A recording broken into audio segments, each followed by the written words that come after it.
কও আচ্ছা ঠিক আছে, আমি এটা ঘরে নিয়ে গিয়ে এক্ষুনি পইরা তোমার ভিডিও কলে দেখাইতেছি। সত্যি তো?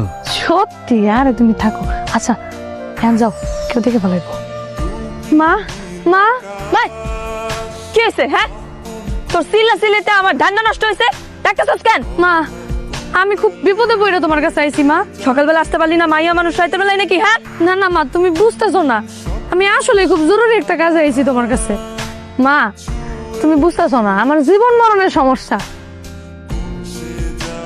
ক কি তোর জীবন মরণের সমস্যা শুনি। আমার একটা ছেলে ভালোবাসে, কিন্তু আমি আরেকটা ছেলেরে ভালোবাসি।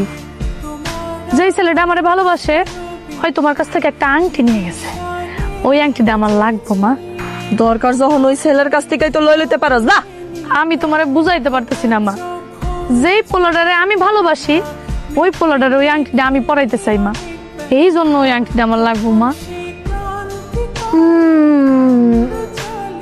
সমস্যা, ঘোর সমস্যা। এই সমস্যা কাটাইতে হইলে আমি প্রথম পোলারে যে আংটি পরার দিছি সেই আংটির মন্ত্র কাটাইতে হইব। তারপরে নতুন মন্ত্র পুঁতটা তোরে আমার নতুন করে আংটি দিতে হইব। এত খরচ তুই বহন করতে পারবি? আমার কাছে তো এত টাকা পয়সা নাই মা। কি করলি? টাকা নাই তো আমার কাছে আইসস কেন? হ্যাঁ, ফকির মিসকিন কোনো ভালোবাসার অধিকার নাই।